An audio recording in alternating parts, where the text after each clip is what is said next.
All right, pre-show shenanigans. I'm sorry, I'm gonna have to cut you off real quick. I'm wearing a TSM jersey today. This might be one of the greatest. This is the best jersey I own in my jersey arsenal. Uh, TSM might be going through the problems right now. It might be having some issues going on. But I just want to say you guys rep some of the best jerseys in the game.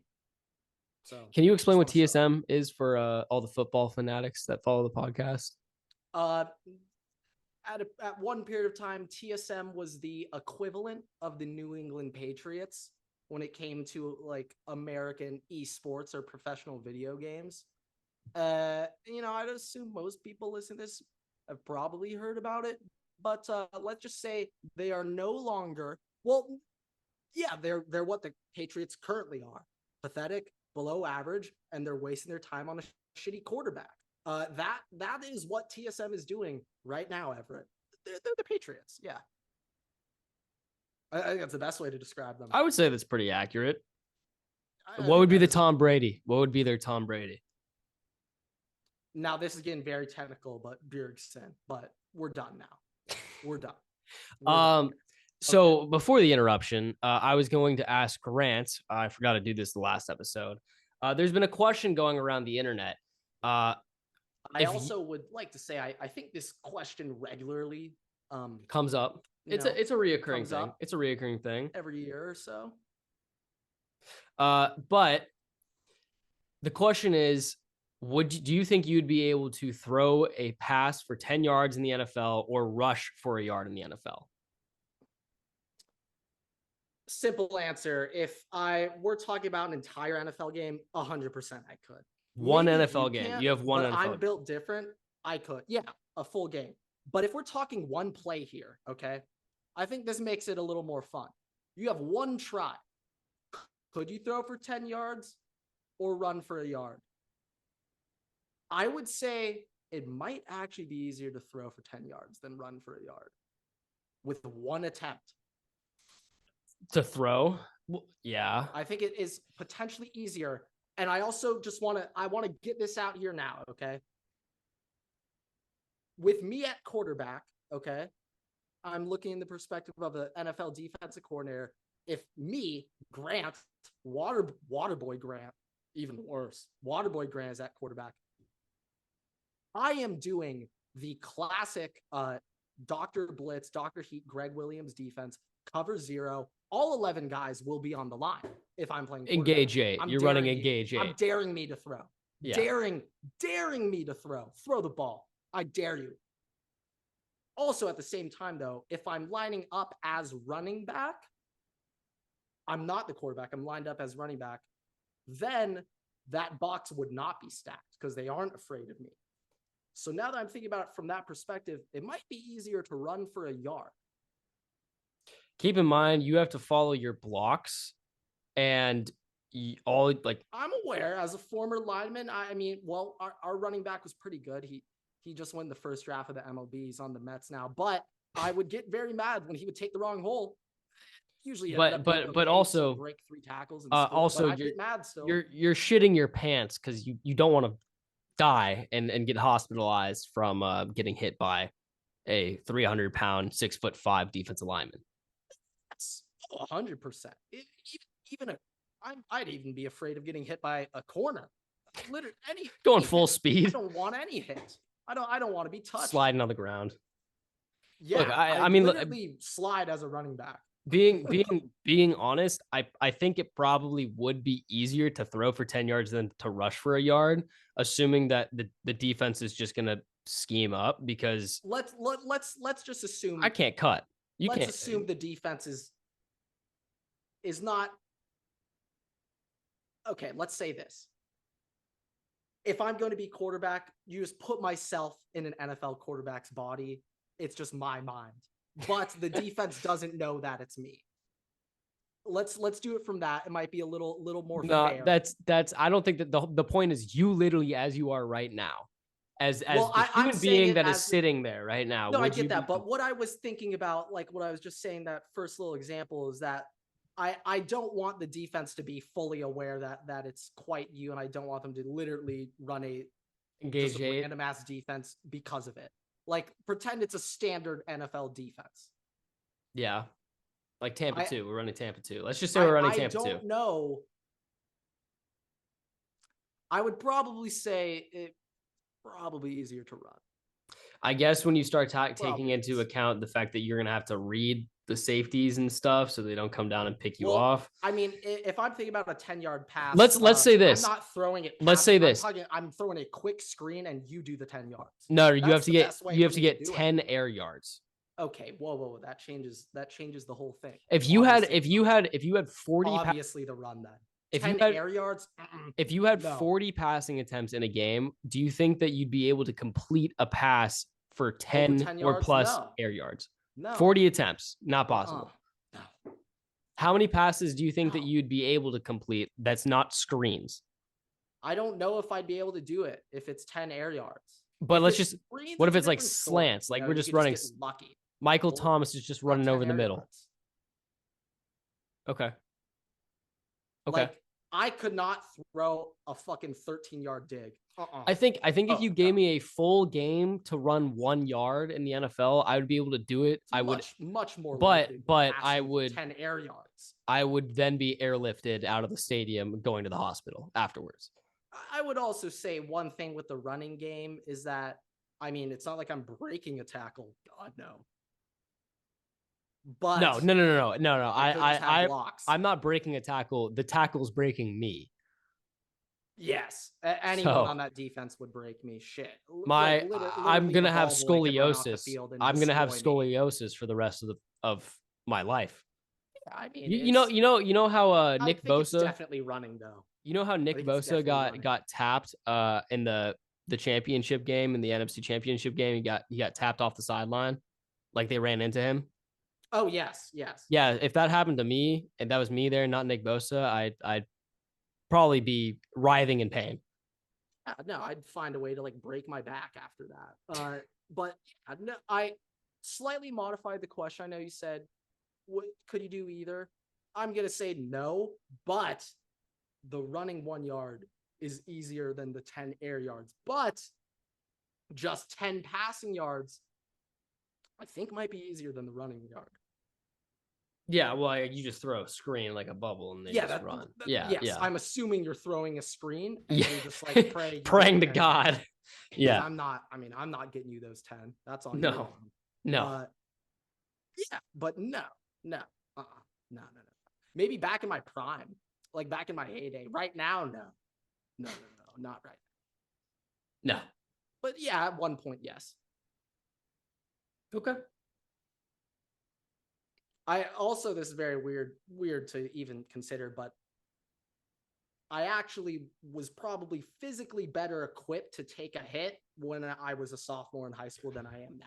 Well, considering you had like 50 pounds on you than you do right now. Not quite that much, thank you for shouting out me being a little thinner, but I didn't lose that much weight. But yeah, I was hefty. Yeah. Hopefully we don't get copyright infringement with hefty brand trash bags. But that'd be interesting.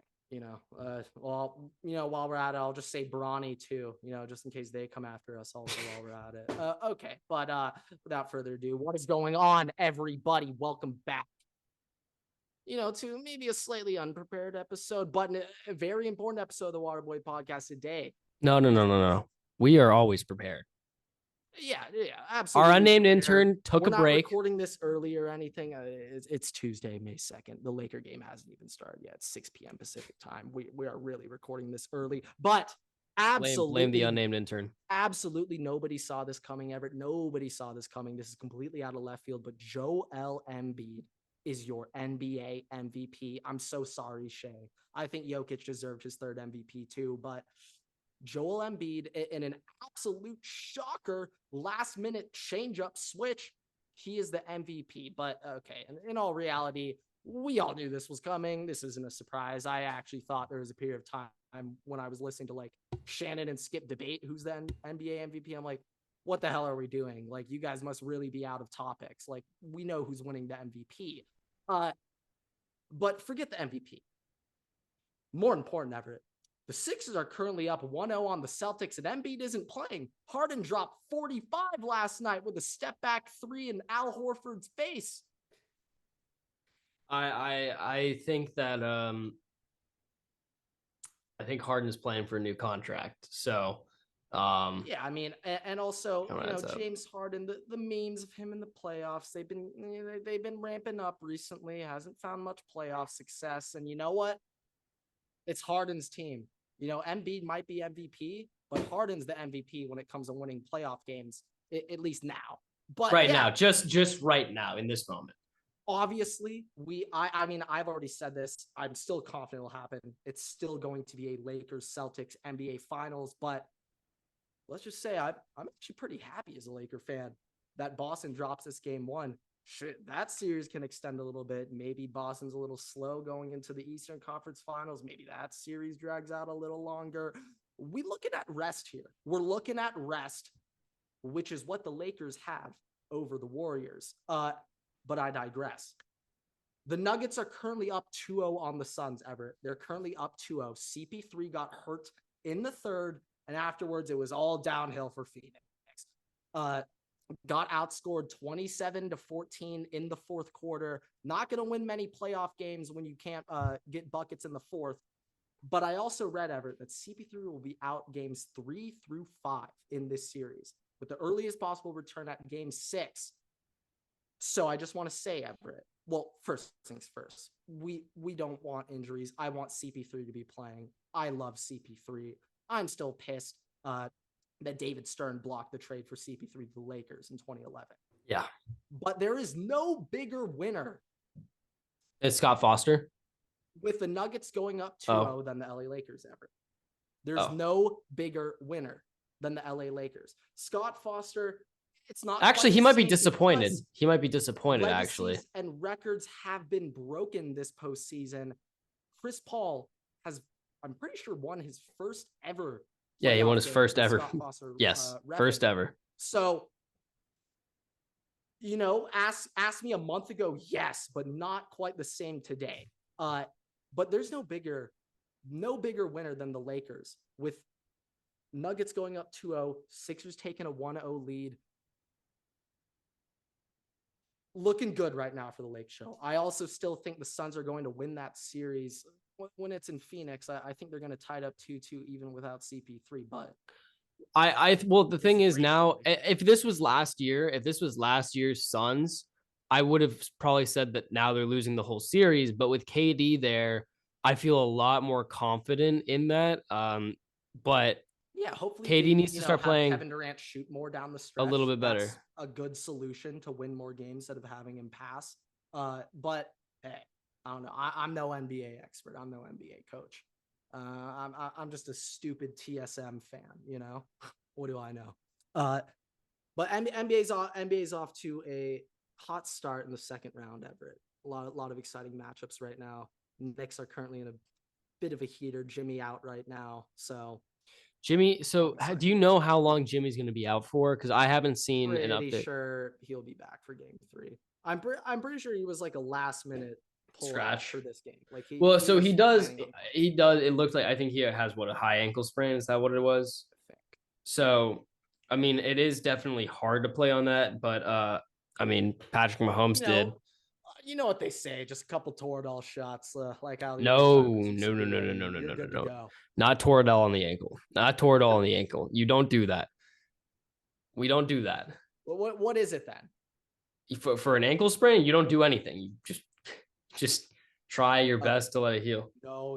Mahomes got shot up with something. You can he got shot up with something. You can get pain, pain reducing stuff so that you a nerve blockers, but you can't use Toradol around that part of, I don't know if it's the ankle, but your plantar and stuff, because your literal foot will explode. So we don't put shots there. The Chiefs are willing to take, though.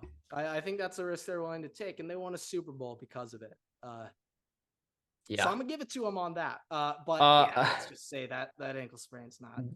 Let's just for Jimmy Butler's sake, let's just hope that the Heat can somehow miraculously pull off a game, because Jimmy Butler's already putting the team on his back, though, and if he has to drop 50 points 4 games in a row, that's not going to be ideal.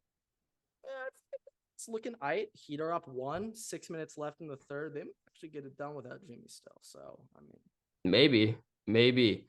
fun one to keep our eye Time on. is yet to tell. Yeah, fun one to follow along. You guys will know by now who won that one. But okay, Everett. Unless you have anything else on the NBA, I have nothing. I assume so.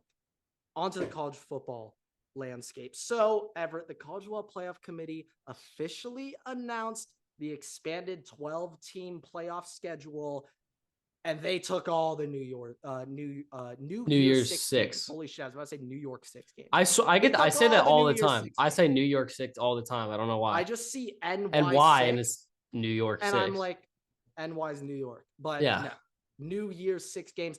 They took all of them. There's no such thing as tradition in New York 6, New Year's 6 bowl games anymore. There's no such thing as tradition. Tradition is dead. It's all gone. College football, as we know, it's already been shaken up, but now it's officially done. There's going to be no historical out of conference matchups happening anymore. They're all gone. Rose Bowl, Sugar Bowl, Peach Bowl, Con Bowl, you name it. That's all college football playoff games now. But now it's about to go full haywire, Everett. I don't know about you, but I'm really, really excited for the Rose Bowl between Florida State and Georgia. First time these two teams will have ever played against each other in the Rose Bowl. I know Florida State won. See, I would natty say with Jameis in the Rose Bowl. I would say throw Tulane into that game, but I don't want to play Georgia. So I'm okay with that. I'm okay with that matchup. I'm okay how with about that. this? The Orange Bowl between Tulane and Michigan. How about that? Yeah, no, yeah, I'm okay with that. Historical I'm okay with that. matchup. And Michigan, at a historic site. Michigan terrible in the playoffs. It's destiny. It's just I would say the college football playoff has ruined, the potential avenues of happiness for many fans. I would say for me growing up, an Ohio State Rose Bowl win over Oregon with Terrell Pryor, or a Sugar Bowl win over Ryan Mallett in Arkansas, that was a win for me. I could hold my head high at the end of the year. Because there's nothing else. There's nothing after it. Play in the Natty. It was okay. We made it to a New Year's 6 bowl game and won it. That was a win. That was a great way to cap off your season and consider it a dub. However, now with the playoff, first things first, from the Ohio State perspective, if we don't make the playoff, it's a loss. And maybe some fans might want to debate me on that, but for the expectations that we hold our program to, it is a loss if we don't make the playoff. Also, I don't know if you saw this. This is from Field Yates. This was confirmed earlier today. But for the semifinals of the college football playoffs in 2024 and 2025, they will be played on Thursday and Friday of the NFL wildcard weekend. So you have semifinal game Thursday night, semifinal game Friday night, 3 NFL playoff games on Saturday, 3 on Sunday, and 1 on Monday. You have 5 days of football. Yeah, so I thought last year the NFL broke boundaries with like the greatest Christmas Day slate of NFL games and New Year's Day slate of NFL games ever. I thought they, broke boundaries and set a new standard for the NFL in terms of a consumer viewing perspective. No. Oh, college football stepped in and they said, you know what? Let's one up this. Let's one up what we got right now. So obviously wildcard weekend's the most goated shit of all time. But now you add college football playoff games into the mix. There is zero productive work getting done that weekend. Absolutely none. There's going to be zero productive work, and I guarantee you there's going to be a lot of money lost by a lot of people that weekend on our unnamed intern specifically, but prayers up for all those people that weekend. I just want to say, just the football landscape is evolving year by year, day by day. Screw it, second by second, even Everett. And we are reaching unprecedented times. Now, from the consumer perspective, guess there hasn't been a better time to be a football fan. More playoff teams in, which, might be a problem for like the top dogs, but for our teams, we like it. Well, the only other, I mean, by that standpoint, yeah, but I also think that a lot of people would like to go back to the days when Sean Taylor could spear a punter on a kick return and not a flag. Yeah, I mean, I just want to come out and say it. Like it, I was looking up some Cam Chancellor highlights. Okay, some of the greatest highlights you could see on He YouTube. might actually be like incarcerated if he played in the NFL right now. The hits that he was making, Everett, they were not long ago. He, do you definitely remember this? There's an iconic clip of Cam Chancellor destroying Vontae Davis on the side, absolutely destroying the shit out of him. Okay, like literally knocked out on the ground. Vontae has no idea where he's going, and that flag, I swear, that hit is what made the NFL start cracking down on head-to-head hits and defenseless receivers. I swear, because that hit was like literally a photocopy of any Sean Taylor hit, and they had never like truly cracked down on that until that year. I think Cam Chancellor is the reason the NFL has eliminated any type of hits over the middle, defenseless receivers. I actually think Cam Chancellor was the final nail in the coffin. We haven't seen a man hit like him in a while. Obviously, there's like actual health concerns with it, but like No, on a field perspective, yeah. Like I'm even thinking about like my own sake. I had one football game where we were playing against a team that historically my high school had beaten them a lot, but at that time they were much better than us. Bryce Young was on their team at the time, just for reference, just to go show how good they are. Hold on, But did you play against Bryce Young? Did you not me, because personally? I was on Oh, varsity. My older brother played against Bryce Young, though. do you have a story of that? Do we have the story of the massacre that Well, occurred? my brother didn't get playing time his senior year, but a funnier story. One of my brother's best friends was playing left tackle on the team. He was going up against a really highly recruited player on Cathedral that year, Hunter Eccles, who went to USC. Now he's at Arizona, pretty sure. But Hunter Eccles, he's playing DN. My brother's friend's playing left tackle. So Hunter Eccles, I mean, what better pass rush move than to rub icy hot on your gloves and smear it in the left tackle's eyes? I mean, there's no better pass rush move than that. Am I right? Hunter Eccles, you're a genius. Greatest pass rush move of all time. But Cathedral, back to my specific point. When I was a true freshman, we were playing against them, and like historically, we have dominated them. But when it came to football, that specific time, they were way better than us. They had Bryce Young. Don't need to say much other than that. But when our freshman team played Cathedral's freshman team, they called down starters on their JV team and backups on their varsity team to play against us. Let's just say for that game, Everett, it was 56-0 at halftime. To be honest, it was even more impressive that they didn't miss an extra point. Like, I was more impressed that their kicker was perfect on the day than anything else. Like, going perfect kicking in high school, especially for freshman football, is absurd. Like, that's absurd. So that in its own right was beyond impressive. But let's just say at halftime of that game, we weren't playing to, put on some good tape. We weren't playing for pride. We were literally playing for survival. Like, literally playing to not get killed. Because we were playing against 18-year-olds and we were all 15. It was literally unsafe. Most terrifying experience I've ever had on the football field. So, like, with that knowledge, I could not run for 1 yard in the NFL. No. No. But yeah. Some do you think that actual college or NFL players rub icy hot on their gloves? I don't There's know. No substance check like that. I don't know. But like I would not be. I was thinking about this the other day. Like, obviously, like there's pictures of former NFL players with like the sticky stuff. Like, it was essentially spider tack. Like, literally they had spider tack. I actually think it was spider tack, like dead ass. The OG. But, like, they essentially had spider tack on their hands.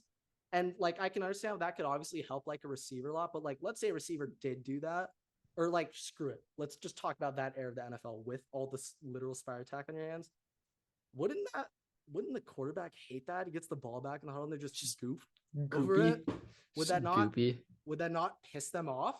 They probably toss in a new ball though. They just like start chucking them out after every down. Maybe, but like at that time, the NFL, I don't know how much funding they had when it came to equipment. There might Well, have also been one game ball. I honestly just I think that the quarterbacks at the time probably were just used to it because everybody was using it, and then when they finally pass.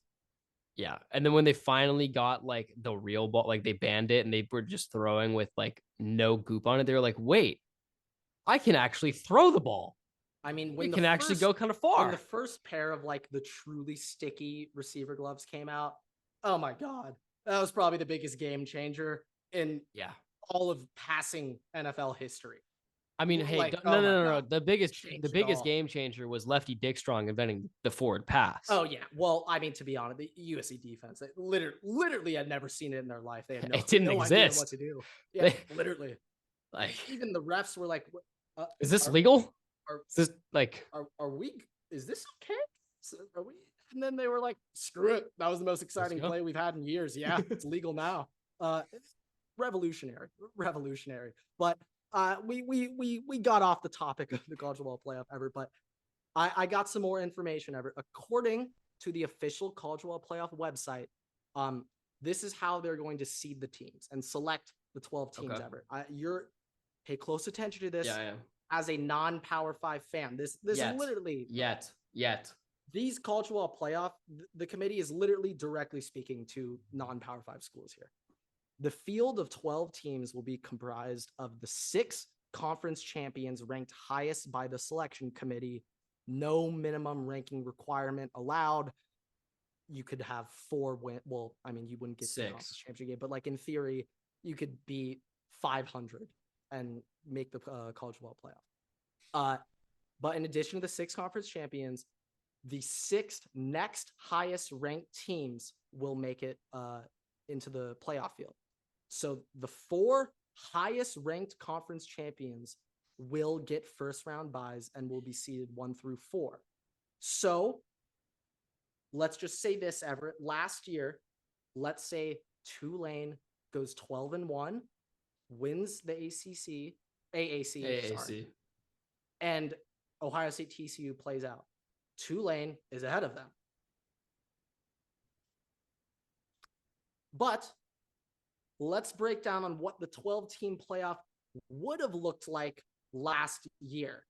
So Georgia would have been the 1 seed, then Michigan, then Clemson. Wow. Really? Clemson would have been the 3rd team. Okay. Then it would have been, I was going off of, for this 4 spot, I was going off of the college football playoff rankings, but I'm pretty sure Utah would have gotten that 4th spot over Tulane, even though I think Tulane, you guys had a better record than Utah at that point. I think they would have given it to Utah, but then afterwards, TCU would have been a 5, Ohio State would have been a 6 seed, Alabama 7, Tennessee 8, Kansas State 9, USC 10, Penn State 11, and Tulane would have been 12 based off their college football playoff rankings. Even, I guess they had you ranked 17th. Was K-State above us in the final rank? Well, no, the final rankings, we were 9, but that was after the game. I'm talking the final before the playoffs. We got hosed. They had you at 17. We should have been above K-State, but whatever. But also keep in mind, K-State, their win over TCU, like I know. The entire media was like, "Oh my God, TCU has finally been defeated." The best. It got blown out of proportion. But these are what the first round matchups would have been, Everett. Tulane at TCU, Penn State at Ohio State, round 1. USC at Alabama. That would have been a great game. USC at Bama. It would have been Caleb versus Bryce Young, the 2 former Heisman winners, dueling it out round 1. And it would have been Kansas State at Tennessee, which I think Tennessee fans would have liked to see. But Penn State, Ohio State, Tulane, TCU, USC, Alabama. Oh my God. That, and then you get wild card weekend after, Everett? Is that what you're telling me? Oh my God. Holy shit. This is literally amazing. Like, it is phenomenal just thinking about that. I'm just like visualizing A that USC experience. Bama. Oh my God. A Sign USC, me but up. I But it's at so Bama too, in it's Tuscaloosa. it's I pronounced that honestly correctly, right? yes. It's honestly a crime that we never got to see Bryce Young and Caleb Williams play against each other. We missed out. We Like, missed out. It's absolute shame. Absolute shame.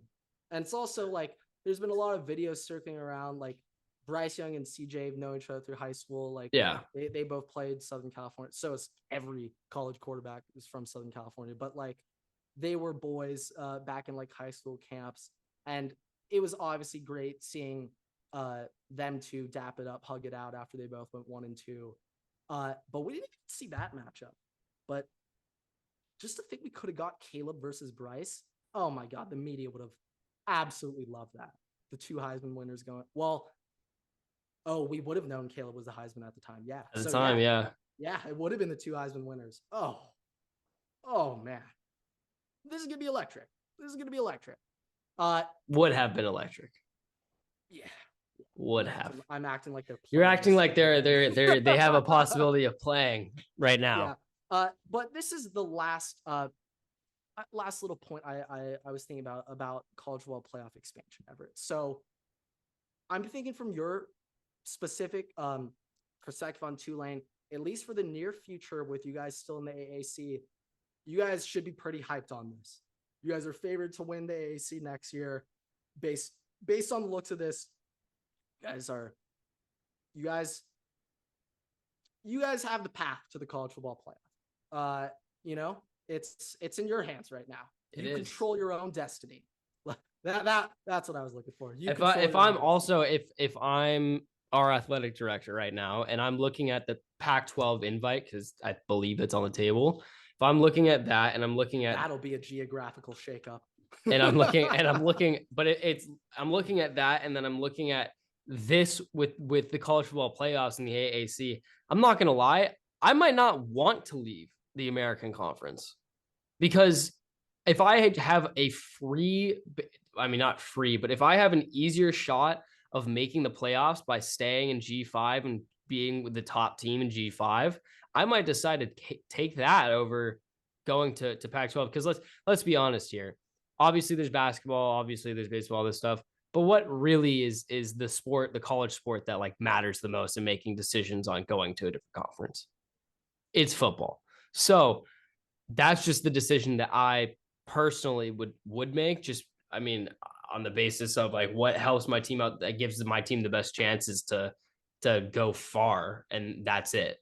Like, well, when we're just thinking about the team performance perspective, if I was Tulane, like, yeah, I'd say your best avenue to making the playoff every year is to stay in the AAC. And there was for a second I was about to be like, oh, whoa, Everett. Obviously, you're going to go to the Pac-12.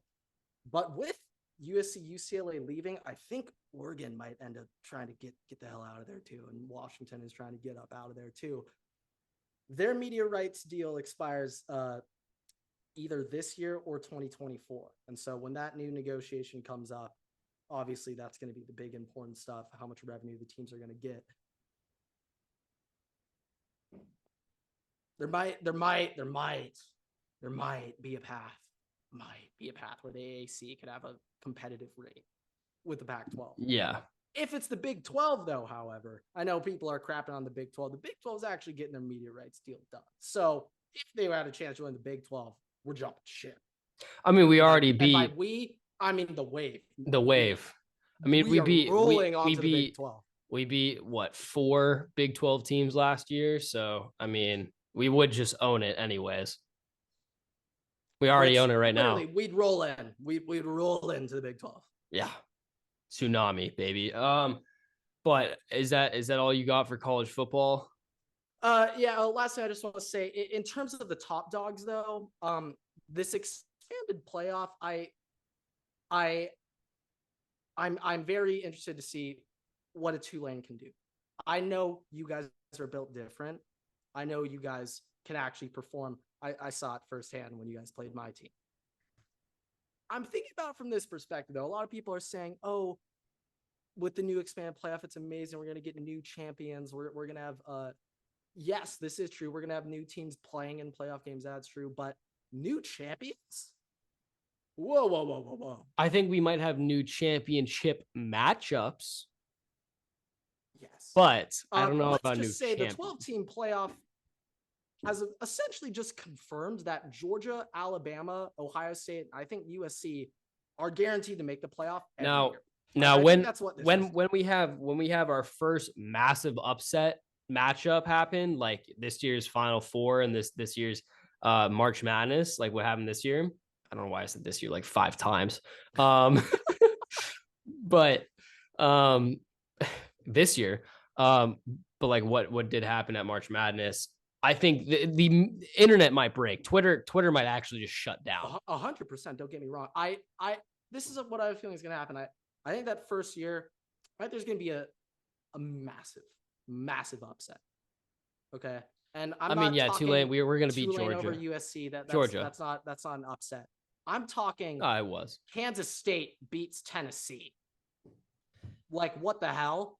Or well, Kansas State would never beat Bama, but like Penn State even over Ohio State would be a massive upset.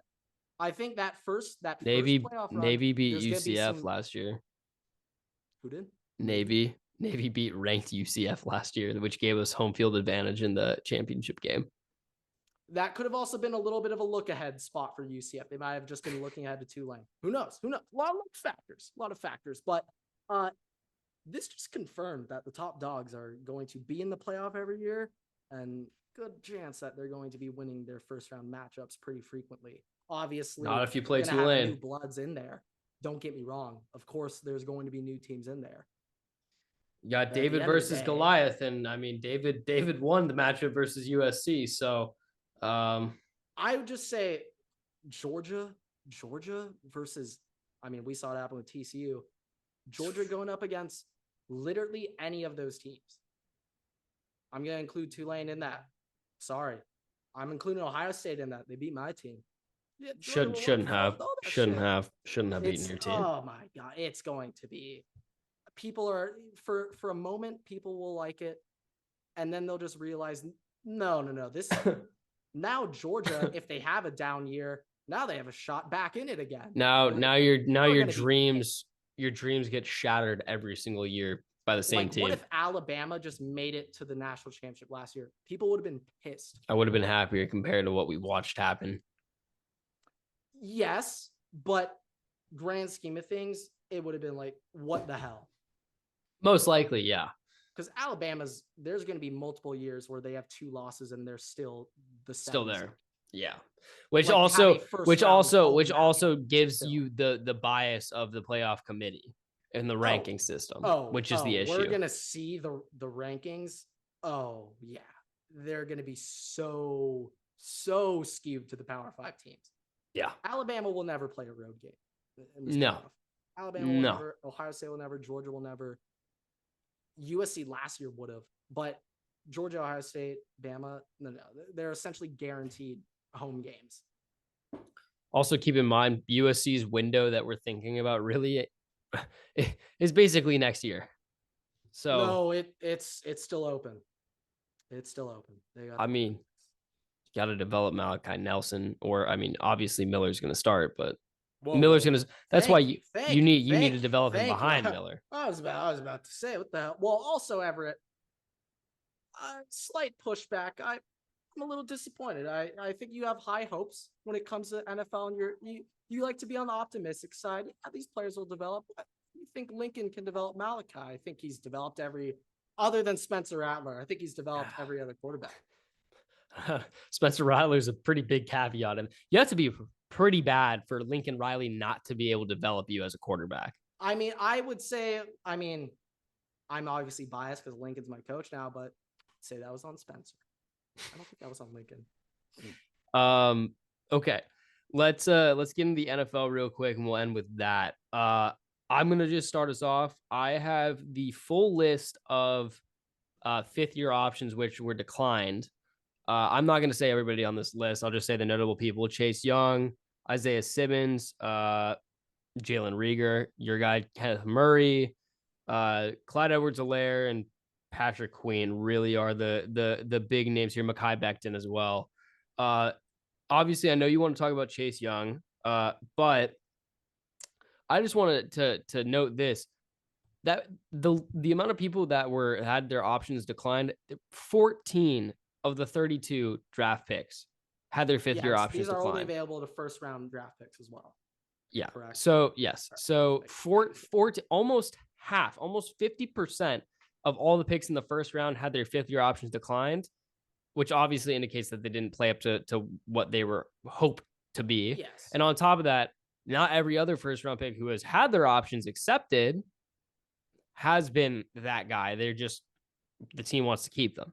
So it just goes to show you, like, especially with the draft having just happened and all these picks happen. All these picks, like the first round doesn't happen every year. But it goes to show you that first round picks don't always turn out. And that's a very big, this is a draft that only a couple years ago, everybody thought that the guys that were coming out of this were going to be generational and revolutionary. And clearly that didn't be the case. People thought that Mekhi Becton could be a potential all-pro Hall of Fame tackle. Oh, I remember that. So even Madden still has him as a superstar, but we also know that Madden's just a load of shit. So, but I'll talk a little bit about my boy, my guy Chase Young. Let's just say, from the Commanders' perspective, I agree with this decision. If I was the Commanders, I would have also probably not picked up that fifth year and look to move on from Chase Young. The injury concerns are real. He played in, I think it was 2 games last year, 9 games the season before. The injuries are very real, even though I absolutely love you so much, Chase. But the commies, moving off Chase Young, Everett, what do you think his market value is going to be when he hits free agency? Because, of course, edges are a little more pricey, cost a little more than other positions. But with that injury history, where do you think that he could go in terms of value? I still think his value is going to be pretty high. I don't think it's obvious. It's not going to be like Nick Bosa level. It's not going to be like all these Joey I mean, he's Bosa, not right? getting a crazy. No, he's not going to get a massive contract, but I still think that he's going to be on the higher end of the edge pool, and I think that depending on who else becomes a free agent next year, he could be the most sought after edge rusher in the free agency class. A big thing, obviously, he's injury prone, but you have to keep in account the Commanders have one of the worst training staffs in the entirety of the NFL, which hopefully will be fixed soon.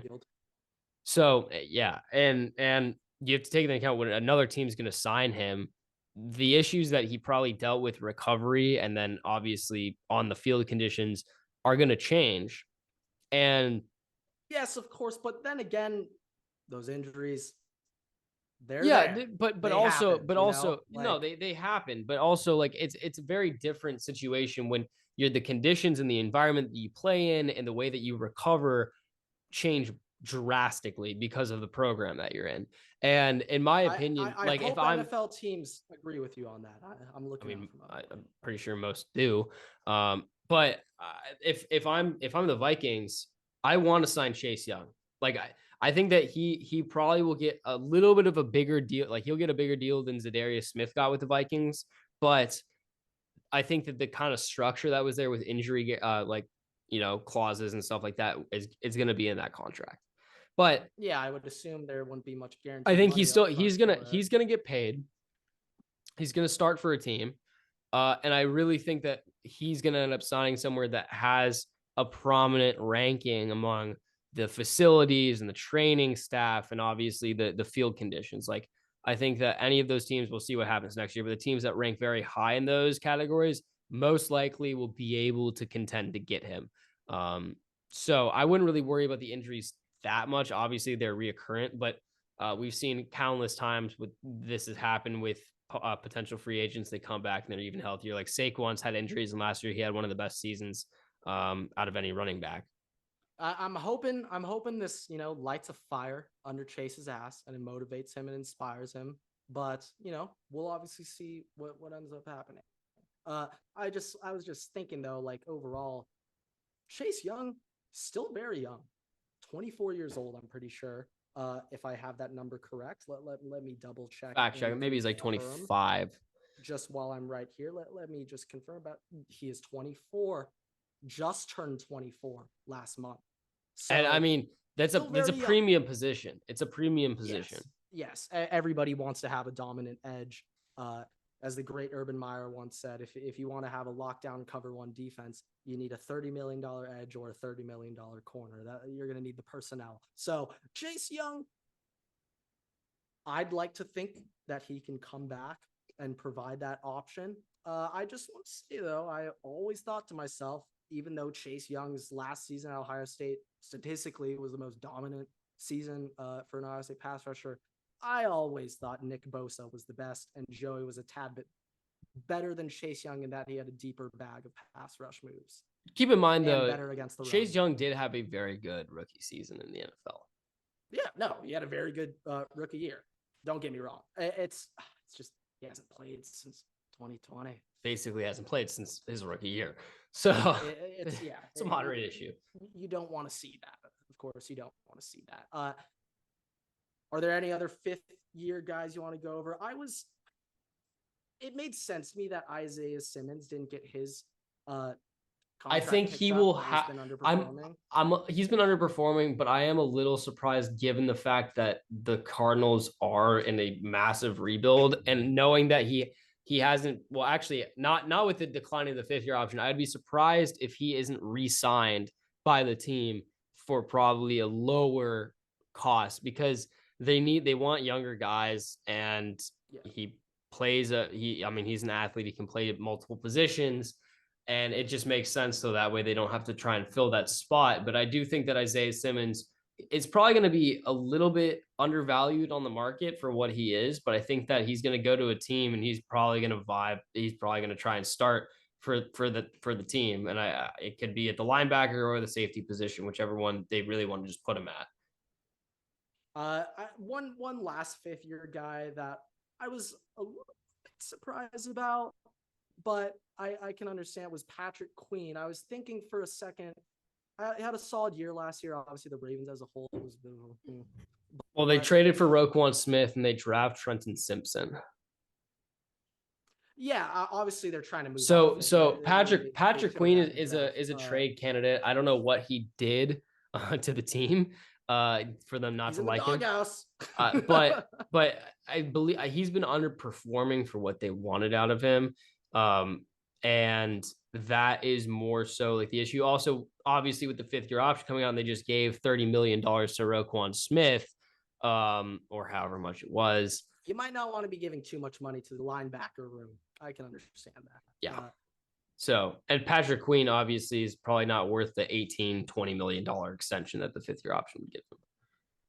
So, real quick, just while isn't the fifth-year option, is it contingent on your draft spot or position? Spot. Draft spot? It might be a mix of both, but predominantly is what spot you were taken.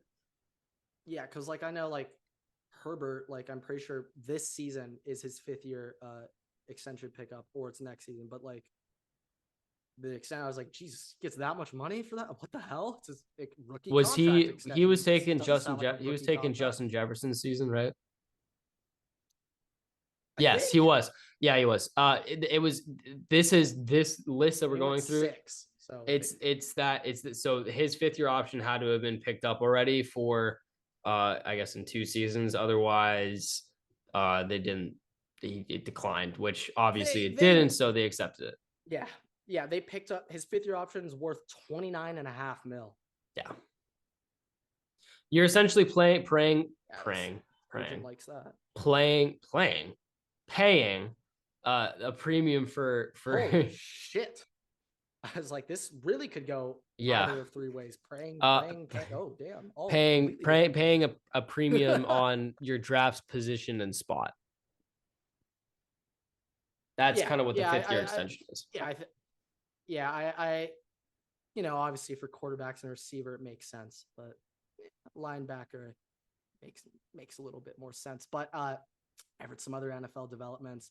This one's gonna sting. This one's gonna hurt. You're not gonna like to hear this, but Bryce Young is officially a big time bully. He's a meanie. He's a bad guy. He forced your guy, Matt Corral, to switch numbers and give him number 9. So let's just get that Corral trade to Minnesota. Let's just get that in tomorrow, right? Let's just send that through. Send that through, right? Be nice. I mean, obviously, Matt Corral is not wanted in Carolina. You know what? Ship him off to the Jets. Let him sit behind Aaron Rodgers for a season. Well, Everett. Zach Wilson is going to make his life a living hell every day in practice if he wants to take Zach Wilson's backup spot. So I'm not sure if Matt Corral wants that, because Zach Wilson will make his life a living hell. His words, not mine. I don't really think Matt Corral is that scared of Zach Wilson, but no, I know. I just think it's very, very, very funny that Zach Wilson went out and said that, and then they got Aaron Rodgers. Or send him to like Seattle or something. Seattle. Well, Hendon's there. Hendon's in Detroit. Oh shit! Oh my god! So off. Oh, Drew Lock. I think Drew Lock's a free agent. I don't know if they re-signed him. I could have sworn I saw pictures of Drew Lock and Pete Carroll like homing it up. Maybe, but I think Drew Lock's still there. I mean, Matt Corral's on his rookie contract. Drew Lock is 26. Okay, all right, yeah, he's washed. Never. But okay. Send him to LA. Meanie, big fat meanie Bryce Young, super big meanie. Weenie Hut Juniors. Well, I guess what else? Also, wait. Seattle. Gino's there for 3 more years. Damn, God, I just would have loved if Seattle took a quarterback. That would have been fun. It would have been fun. They probably got a better return though. Jack Smith and Jigba's you're probably better off taking him. Yeah, considering it would have been Will Levis. Considering it would have been Will Levis. Draft down next year. Get him next year. Get Caleb Williams next year. I think it's very funny that there's a healthy amount of teams out there who have, put themselves in the Caleb Williams sweepstakes. Just news flash, guys. Not everyone's gonna have the first overall pick. It's gonna be a battle. If you want Caleb, it's gonna be a bloody war. You have to tank, okay? You literally roll out your practice squatters. Do what the Chargers did with their receiver room when our starters got hurt. Roll out practice squatters. That's how you're gonna get him. Yeah, I mean the Texans were looking pretty good for that until they gave Arizona their pick. But hey, Arizona's looking pretty good now. Yes, kind of. Until you look at their roster, then you're like, ooh. Hey, you know what? I'm not. If the Packers somehow manage to get the first overall pick, you know why I'm not concerned? Because they just draft some they traded away. They traded away because they're apparently in love with Jordan Love. They trade away, and they'd probably give up assets to trade get it away. Yeah, because they don't understand how it works. How it works, yeah. they don't get that. When you're trading down, you should get a return on it, not a return. You give up a return. Obviously, we're just playing around here. Yeah. But Everett, quick little development I just noticed. I thought it was very, very, special and magical to notice. Justin Verlander and Max Scherzer will be making their return for the Mets in Detroit against the Tigers, where they used to be teammates. Aww, so it's cute. So it's a nice little cute reunion. It's a little adorable. A little cute reunion. I thought it was, a little beautiful. Beautiful. To see. They're gonna beat up. They're gonna beat up one of the worst teams in the MLB. I mean, it's gonna be beautiful until Max Scherzer gets, sticky stuff check again, and then gets another. Oh, I forgot. Is it Max Scherzer coming off of suspension? Is that what's going on? Right. Yeah. Last time Scherzer started or played was against the Dodgers when he got ejected. He's been suspended for like 5 starts or whatever, 2 weeks. Not 2 weeks, starts, but 6 starts. 6 games, whatever the fuck. No, not 6 starts. They start once every 5 days, once every 5 games. I don't remember the numbers. I don't remember the numbers for it. Not quite, but bit of a of a shorter episode, bit of less content. We were recording early. Blame it on the intern. Okay. God, The we've unnamed been intern celebrating decided to it take the now. day off. He slept in. It will not He's happen still again. sleeping, Everett. He Like he's oh been AWOL all day. well, I mean, he did also mess up our paperwork. I meant to talk to him about that, but I mean, we'll disclose that off the pod. But yeah, a lot of exciting news. We'll be back next week. You know, I think at that time Lakers will have already eliminated the Warriors, or it'll be up 3-0. So it'll be very exciting. yeah, and I will be in a anxious hole because it's my finals week next week. I mean, I'm not looking out for any shout outs. I'm not gonna disclose if I'm currently taking my finals or anything. I'm in finals week right now. But I don't don't want to take any brags or any shout outs for that. No. But with that, thank you guys so much for watching. Rate us 5 stars on Spotify. You can find us on Spotify, TikTok, YouTube, Twitter, and on Instagram at Waterboy Pod. Make sure to check out our handles on Twitter at Everett Takes and at Waterboy Grant. Make sure to subscribe, like, follow, comment, interact with us, DM us, whatever else. Ask questions. I don't care. We'll respond. But with that, we'll see you in the next episode. Waterboy's out. Dylan Brooks, you're so bad.